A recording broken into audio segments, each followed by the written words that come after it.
নমস্কার, এম জয় কিচেনে সকল বন্ধুদের স্বাগত জানাই। আজকে আমার রেসিপি বাঁধাকপি দিয়ে।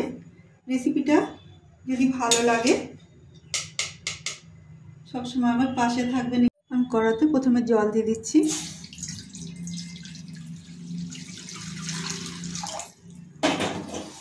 আমি এর মধ্যে দিয়ে দিচ্ছি বাঁধাকপি।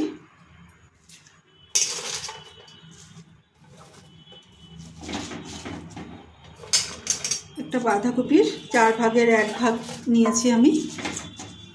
একটু জল দেবো আর দিয়ে দিচ্ছি 2 টেবিল চামচ মুগ ডাল। এটা দিয়ে আমি বয়েল হতে দেবো। দিয়ে দিচ্ছি সামান্য নুন। এটা খুব ভালো করে মিশিয়ে নেব। বন্ধুরা, বাঁধাকপির রেসিপির জন্য আমার লাগছে হচ্ছে পেঁয়াজ কুচি, রসুন কুচি আর লঙ্কা কুচি। এই যে বয়েল এসছে আর এই যে ডালটা হালকা ফুলে উঠেছে,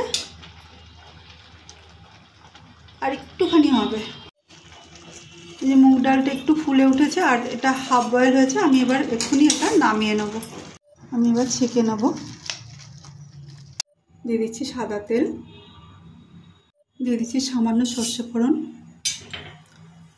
দিয়ে দিচ্ছি 8-10টা উড়দ ডাল, আর দিয়ে দিচ্ছি সামান্য জিরে। এটা ফুটতে দেবো। মশলা ভাজা হয়েছে, এবার আমি দিয়ে দিচ্ছি পেঁয়াজ কুচি। এখানে মিডিয়াম সাইজের একটা পেঁয়াজ আছে, এটা হালকা ভেজে নেব। পেঁয়াজ নরম হয়ে গেছে, এরপর আমি দিয়ে দিচ্ছি লঙ্কা কুচি, রসুন কুচি আর 4-5টা মতো কারি পাতা। এটা হালকা ভেজে নেব। পেঁয়াজ, রসুন, লঙ্কা হালকা ভেজে নিয়েছি। এবার দিয়ে দিচ্ছি বয়েল করা বাঁধাকপি আর মুগ ডাল। বাঁধাকপিটা যখনই বয়েল করুন যেন ওভার কুক না হয়ে যায়, তাহলে রান্নাটা ভালো হবে না। আর বন্ধুরা, রেসিপিটা যদি আর ভালো লাগে তো লাইক করবেন, শেয়ার করবেন আর সাবস্ক্রাইব করে আমার পাশে থাকবেন। এর মধ্যে দিয়ে দিচ্ছি 1/2 কাপ মতো নারকেল কোড়া। এটা আমি ভালো করে মিশিয়ে নেব। এবার দিয়ে দেবো লবণ, মিশিয়ে নেব। 5 মিনিট ধরে কুক করেছি মিডিয়াম ফ্লেমে। রান্নাটা রেডি, আমি এবার নামিয়ে নেব।